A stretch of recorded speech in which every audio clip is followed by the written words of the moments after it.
Hi రవ్య. వచ్చేసా కంగారు పడగ. హాయ్, ఎలా ఉన్నా? బాగున్నా.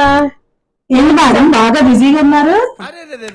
పెద్ద సమస్య వచ్చి పడిందే, ఇప్పుడు ఏం చేద్దాం? అవునరా, ఈ మధ్యలో కొంచెం పేషెంట్స్ ఎక్కువ ఉంటున్నారు. నేనైతే ఫుల్ చిన్న వాళ్ళే వచ్చాను రవ్య.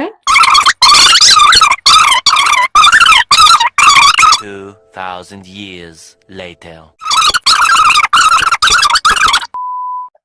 ఏంట్రా ఏమైంది? మొన్నేమో మాట్లాడిస్తూ ఉన్నావు, హ్యాపీగా ఉన్నావు. ఇవాళేమో ఏందో మాట్లాడకుండా అంత సైలెంట్ గా కూర్చున్నావు.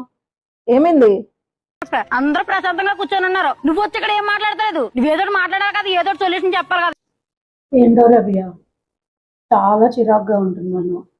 కాసేపు బాగుంటున్నాను, కాసేపు బాగుండట్లేదు. అదో రకంగా మూడ్ స్వింగ్స్ వస్తున్నాయి. కొంచెం లెగ్స్ పెయిన్ గా, బాడీ అంతా పెయిన్స్ గా. కాసేపు బాగుంటుంది, ఒక హాఫ్ అన్ అవర్ తర్వాత మళ్ళీ చిరాకు వస్తుంది, కోపం వచ్చేస్తుంది. ఏంటో అర్థం కావట్లేదు రవ్య. సరే, టాబ్లెట్స్ వేసుకున్నావా? మొన్న వచ్చినవి కానీ ఏదైనా బెటర్, కానీ 50% ఇంకా కొంచెం చేంజ్ అవ్వాలి. సరే అయితే ఇవన్నీ పక్కన పెట్టు.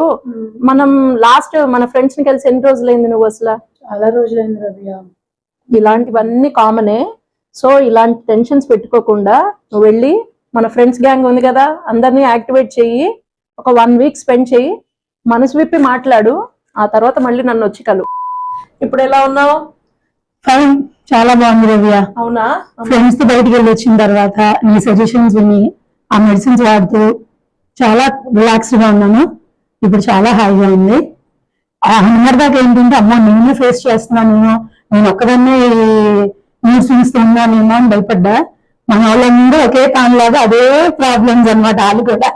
వాళ్ళు ఇలానే చెప్పుకున్నారు. చాలా భయపడ్డానన్నా, నాకు మాత్రం ఈ ప్రాబ్లం ఉందేమో అని. మీకు కూడా ఈ ప్రాబ్లం ఉందని తెలిసిన తర్వాతే నాకు చాలా ప్రశాంతంగా ఉంది.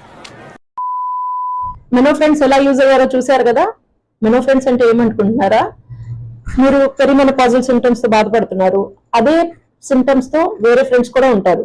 సో మీరిద్దరు ప్రాబ్లమ్స్ డిస్కస్ చేసుకుంటే ప్రాబ్లమ్స్ సాల్వ్ అయిపోతాయి. ఓకే, సో చాలా సార్లు ఫ్రెండ్స్ మెడిసిన్ కన్నా ఎక్కువ క్యూర్ చేస్తారు. హ్యాపీ మెనో ఫ్రెండ్స్, హ్యాపీ ఫ్రెండ్షిప్ డే.